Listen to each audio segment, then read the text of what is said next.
talking about surviving the worst storms with these children soldiers. So how did you first make contact with this group? I've been doing ministry in the States, and a friend of mine in the States gave me a DVD on the former child soldiers called Invisible Children, and there's quite a movement of that has since started up. Some young people went over there looking for a story, and they ended up filming, or falling into Gulu and Kitgum and filming some of the difficulties of children in those areas who had to come into town to sleep because soldiers were molesting the villages and the rural areas where they were. So I looked at that video a couple of years ago, and I thought to myself, gee, that would be really, I could be of value up there. I could go and pray for some of these ex-soldiers and some of the traumatised kids. Because When did you actually go to Uganda? When was it? In 2008, in September, October. Oh, okay. So yeah, fairly recent. Yeah. And I'd been to Uganda before, and I'd been administered in Rwanda and Tanzania and Kenya before.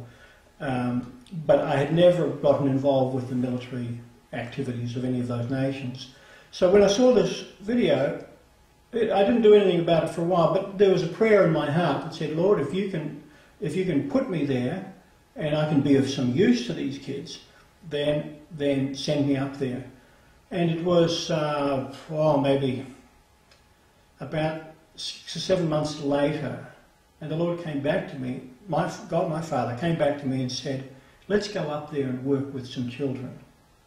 And I said, that would be wonderful, let's do that. So now I knew it had blessing.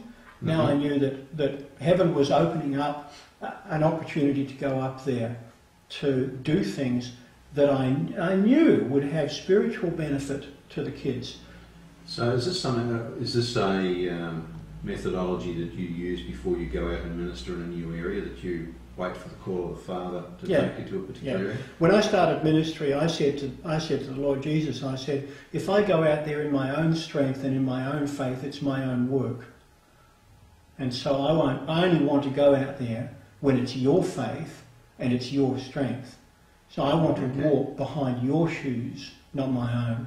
So it's imperative for me that in all my planning and all my prayer life like that, I'm waiting on Him. So, of course, Mark's Gospel says that, chapter 16 says, you know, I'll go with you, I'll do the works with you. Well, of course, in this particular way then, you are almost assured of a spiritual harvest. Absolutely assured of it. Yeah. Okay. It's like, you know, Jesus going to the cross, it's a done deal before He comes to the world. It's a done deal.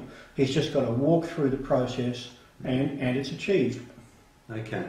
So obviously you set out to have an impact on them, but what was the impact that they had on you? I'd had my heart broken already by ministering in Kenya. And by that I mean entering circumstances where there's simply nothing you can do.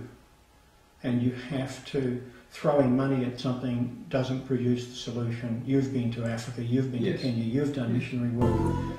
You know the situation where there isn't enough money, the sinkhole is too deep and too dark, the spiritual darkness is simply too dark and too massive.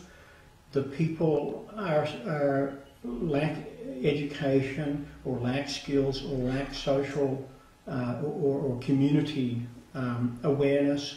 And so there are so many features that come up that you realise there is nothing that you can do, and you're on your knees in prayer and you're saying, Lord Jesus, it's up to you. I'm your vessel, but it's up to you. So I'd already had my heart broken in previous mission, both in Africa and ministering to Romani people, Gypsy people in Russia and Lithuania, you know, in some hard places, difficult places. My heart had been broken. So I had, and I'd already been in the military when I was a teenager. So I was aware of the kinds of things that I might be walking into. I did some research on the net, and I wanted to prepare myself, because the last thing I wanted to go and do was to be in front of a child and break down and be no use to them whatsoever. I had to come in like a loving father without any ownership, but all tender mercy and care and compassion. to make things work for them.